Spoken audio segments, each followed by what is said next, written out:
Bienvenidos. ¿Están listos para la siguiente historia? Comenzamos. Tenían un mes de haberse mudado a esa enorme y antigua casa ubicada a las afueras de la ciudad. Anteriormente vivían en un departamento en el centro, pero sus padres preocupados habían hecho un gran sacrificio para comprar aquella casa con el fin de alejar a su hija de aquel tipo. Al principio ella se negó, pero su padre se impuso. El camión escolar la recogía por las mañanas para llevarla a su nuevo colegio y la regresaba a su casa por las tardes. Ahora su madre la acompañaba a todos lados. Alicia se sentía asfixiada. Las 2 primeras semanas le prohibieron usar la computadora y el teléfono con la esperanza de que se olvidara de aquel muchacho. Trevor era un chico de 21 años que no estudiaba ni trabajaba y se dedicaba a malgastar el dinero que su adinerado padre le depositaba. Su madre había muerto 3 años atrás por una sobredosis de heroína y a partir de entonces él y su padre ni siquiera se hablaban. Tenía algunos tatuajes en el cuerpo y un piercing en la ceja derecha. Se pintaba las uñas de negro y siempre se vestía con ropa de terciopelo también negro. Se jactaba de no consumir nada artificial ni químico, por lo que solo comía lo que cultivaba en su invernadero privado ubicado en la parte alta de su penthouse, incluyendo la marihuana que fumaba y que también vendía. Debido a ese estilo de vida, era un tipo esquelético y pálido. Conoció a Alicia en una fiesta y antes de que ésta terminara ya la había convencido de fumar marihuana.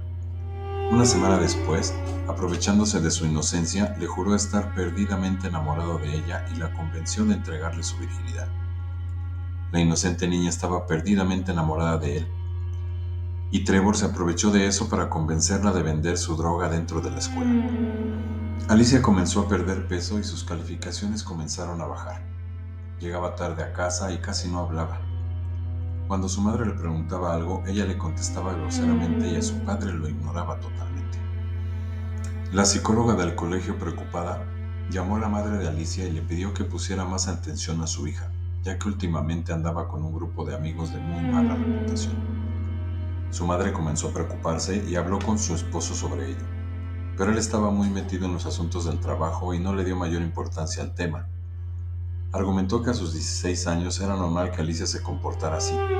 Sin embargo, ella sabía que algo andaba mal. Habló con su hija y le pidió que invitara a sus amigos a su casa para conocerlos. Pero obviamente Alicia se negó. Nunca había sido autoritaria ni opresiva con su hija y siempre habían tenido una buena comunicación. Le angustiaba la idea de que la buena educación que ellos le habían dado se viniera abajo a causa de malas compañías. No tuvo alternativa y comenzó a seguirla. Alicia les había prohibido terminantemente a sus padres que la llevaran y pasaran a recogerla a la escuela, por lo que no imaginó ver a su madre esperándola en la puerta cuando ella salía abrazada de su novio. Alicia no tuvo más remedio que presentárselo a su madre. Ella quedó petrificada. Se la llevó casi arrastrando al auto y llegando a su casa revisó su mochila. Encontró varios cigarros de marihuana y sintió un pánico intenso. Alicia le explicó que eso no era de ella, sino de su novio, y que ella solo lo había probado una vez. Su madre llamó inmediatamente a su esposo, quien se deshizo de la droga y le prohibió terminantemente a Alicia volver a ver ese malhechor.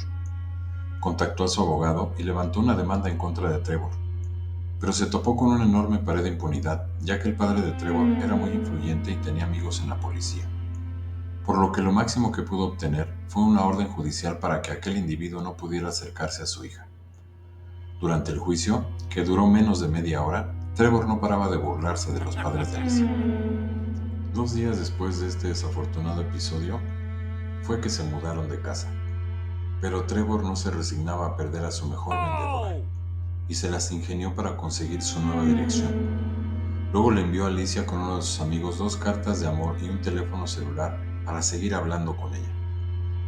Por las noches, ya que sus padres se dormían, Alicia sacaba el teléfono de su escondite y recibía las llamadas de su amado. Él le mentía diciéndole que en cuanto reuniera suficiente dinero la sacaría de aquella prisión para llevársela lejos. Trevor tenía amistades en la compañía telefónica y consiguió fácilmente el número de la nueva casa de Alicia. Y aprovechando que ella estaba en la escuela, llamaba fingiendo la voz solo para decirle a su madre: «Ella es mía». La madre de Alicia lloraba por las noches preguntándose en qué había fallado. pero llegaba a la conclusión de que en realidad ella no había fallado. Su hija había sido víctima de un maldito que se había aprovechado de su inocencia. Una tarde, mientras su hija estaba en la escuela, salió a caminar al jardín trasero. Llamó su atención una pequeña flor silvestre y se agachó a cortarla. En ese momento, un gato que estaba oculto salió huyendo espantándola. Cuando trató de incorporarse, perdió el equilibrio y se fue trastabillando hacia atrás, chocando con una de las paredes del jardín, las cuales estaban cubiertas por una espesa capa de enredadera. El pequeño accidente del cual salió ilesa provocó que descubriera una puerta oculta tras la enredadera. Estaba oxidada y enmohecida, pero después de varios empujones logró abrirla lo suficiente para poder entrar. Al asomarse tuvo miedo, ya que la intensa oscuridad le impedía ver hacia adentro. Entonces fue a la casa y tomó una linterna de mano, se armó de valor y entró por aquella puerta que era el comienzo de una escalera de 20 peldaños hacia abajo. Un fuerte olor a humedad la obligó a cubrirse la nariz con la manga de su suéter. No era más que un sótano común y corriente, el cual estaba completamente vacío. Subió nuevamente la escalera y antes de salir notó que la puerta era tan gruesa como la pared. Por eso le había costado tanto trabajo abrirla. Por dentro era totalmente lisa y no tenía cerrojo ni chapa, y por fuera tenía un enorme tubo de hierro que hacía la función de cerrojo cruzando la puerta de lado a lado. La cerró nuevamente procurando dejarla como estaba para poder abrirla en un futuro. La enredadera formaba una cortina que impedía ver la puerta, por lo que le pareció que sería una bodega perfecta. Habían pasado 3 semanas y las cosas con Alicia parecían ir mejorando. Su carácter era alegre otra vez y ayudaba en los quehaceres domésticos. Su madre estaba contenta, pero no quería confiarse demasiado. Ella sabía lo que era estar enamorada a esa edad y no descartaba la posibilidad de que aquel tipo se aprovechara de eso. Aunque al principio le pareció una intromisión, pensó que cualquier cosa que hiciera estaba justificada para el bienestar de su hija y comenzó a revisar cada rincón de su cuarto. Todo parecía estar en orden. Revisó sus cajones y debajo del colchón y no encontró nada. Comenzaba a sentirse culpable por haber dudado de su hija, pero al acomodar el colchón notó que estaba roto de un lado. Metió la mano en el hueco y descubrió el teléfono celular que Trevor le había hecho llegar a Alicia envuelto en 2 cartas. En estas, le pedía continuar vendiendo la mercancía con el pretexto de juntar dinero más rápido y poder huir. Hasta ese momento no había sentido tanto odio por alguien. Pensó en ir a denunciarlo nuevamente, pero sabía que no lograría nada. De pronto, una desquiciada idea pasó por su cabeza, y aprovechando que su hija aún estaba en la escuela, tomó el revólver que su esposo guardaba en su recámara y salió velozmente en su auto. Tal y como imaginaba, Trevor estaba en la puerta del colegio donde lo había visto con su hija, pero esta vez estaba abrazando a otra jovencita. La sangre le hirvió, se bajó del auto ocultando el arma en su bolso de mano, se acercó a Trevor y cuando estaba a punto de sacar el revólver de su bolsa, apareció un policía en la acera. Entonces ella se desvió y regresó a su auto. Mientras se alejaba, pudo escuchar la risa burlona de Trevor. Llena de coraje, lloró durante todo el camino de regreso a su casa pensando en lo que había estado a punto de hacer. Salió al jardín trasero a caminar. Le dolía la cabeza de tanto pensar en cómo podía alejar ese maldito de su hija. De pronto una idea llegó a su mente. Entró a la casa e hizo un par de llamadas telefónicas. Por la noche, cuando llegó su esposo no le comentó nada de lo sucedido y echó a andar su plan. Cuando los 3 estaban cenando, hizo el comentario de que habría una fiesta el siguiente viernes en casa de su mejor amiga. Alicia fingió estar emocionada y preguntó si podía asistir, pero su madre le dijo que no, ya que la fiesta terminaría muy tarde y no quería que se desvelara. Alicia sabía de antemano lo que su madre le respondería, pero quería estar segura, ya que aquella era la oportunidad perfecta para quedarse sola en casa y ver a Trevor. Por la noche, cuando Trevor le llamó a Alicia, ella le dio la grandiosa noticia. Él fingió emocionarse y le dijo que aprovecharía para llevarle la mercancía que ella tenía que vender en su nueva escuela. El viernes por la tarde Alicia estaba emocionada al saber que en unos minutos más estaría en brazos de su amado. Sabía que sus padres regresarían hasta muy tarde y quería aprovechar hasta el último minuto con Trevor. El timbre sonó y ella corrió a abrir con una enorme sonrisa dibujada en su rostro, pero no le duró mucho tiempo. Era su madre. Ignorando la cara de asombro de su hija y lo arreglada y perfumada que estaba, le pidió que la acompañara a la fiesta solo un momento, ya que la hija de su amiga, que era de la misma edad que ella, Estaba sola y sin nadie con quien platicar. Alicia pretextó que no se sentía bien, pero no funcionó. Su madre insistió tanto que no tuvo opción. Resignada, le dijo que solo iría por un suéter a su habitación, pensando en tomar el teléfono que tenía oculto y avisarle a Trevor. Su madre aceptó y le ofreció acompañarla. Obviamente sus planes de tomar el teléfono se vinieron abajo. Finalmente se subieron al auto, avanzaron unos metros y se detuvieron. Su madre argumentó que haber olvidado algo y le pidió que lo esperara en el auto. Rápidamente entró y salió de la casa. Tenían 1 minuto de haberse ido cuando llegó Trevor. Estacionó su auto 3 casas adelante, se cubrió la cabeza con la gorra de su sudadera y caminó lentamente hasta la puerta de la casa de Alicia. Y después de cerciorarse de que nadie lo veía, tomó la llave que estaba debajo del tapete de bienvenida y entró. Posteriormente, cerró por dentro y guardó la llave. Cruzó la estancia pasando directamente al jardín trasero.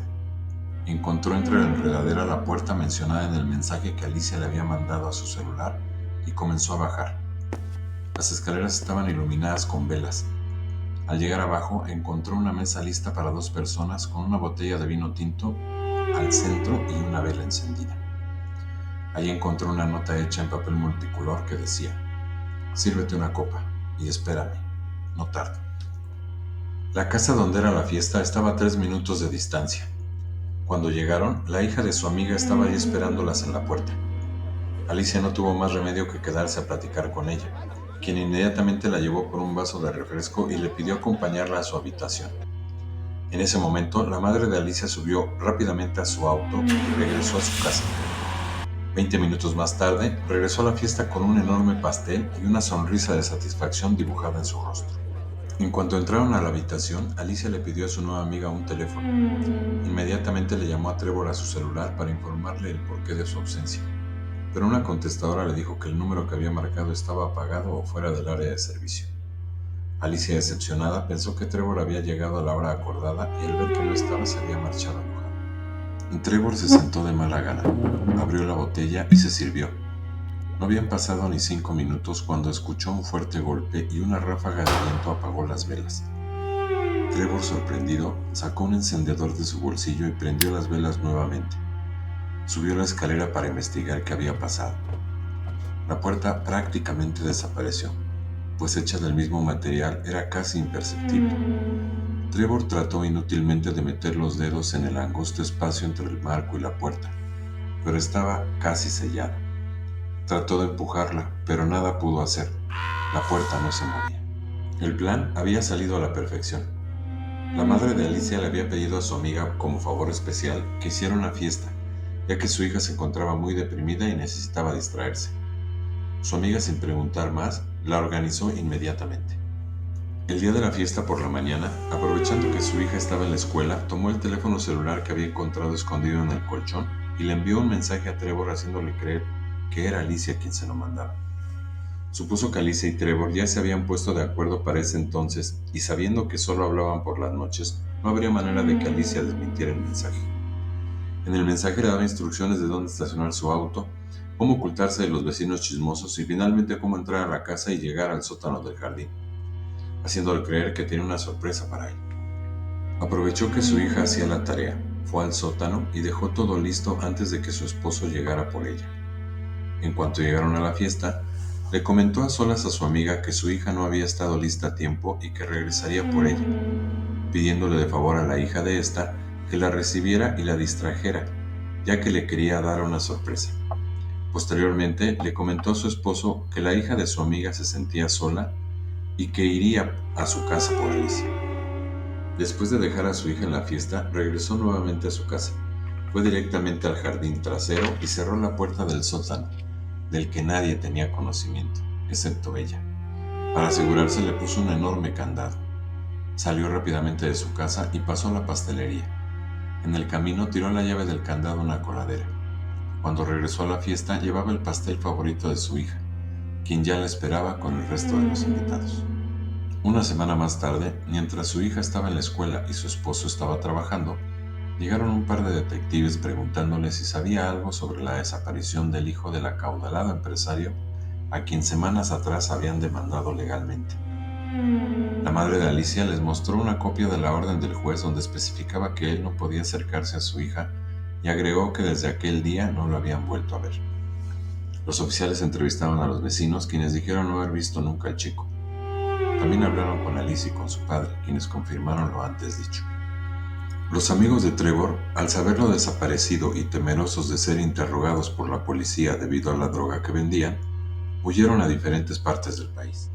La sorpresiva desaparición de Trevor hizo sentir a Alicia traicionada y tuvo que conformarse con ver la perforada y tatuada cara de su novio en los periódicos, donde las notas hacían alusión a la jugosa recompensa que su padre ofrecía a cambio de recibir informes sobre su paradero. La primera semana, Alicia se la pasó llorando escondida de la desaparición de su novio.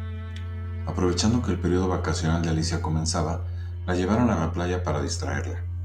Su madre ya había contratado los servicios de un arquitecto para que hiciera reparar algunos detalles de la casa mientras ellos estaban fuera. Entre otras cosas, había dado la instrucción de que sellaran totalmente con cemento la puerta del sótano del jardín trasero, la cual estaba cerrada con un grueso candado, ya que no la ocupaban y solo era nido de insectos. 6 meses después, el recuerdo de Trevor había desaparecido para siempre de la familia. Y 10 años más tarde, Alicia se casaba en el hermoso jardín trasero de casa de sus padres, sin imaginar que debajo de ella estaba la tumba de su primer amor, aquel que estuvo a punto de destrozar su vida y que fue truncado por el instinto de una madre que nunca se dio por vencido.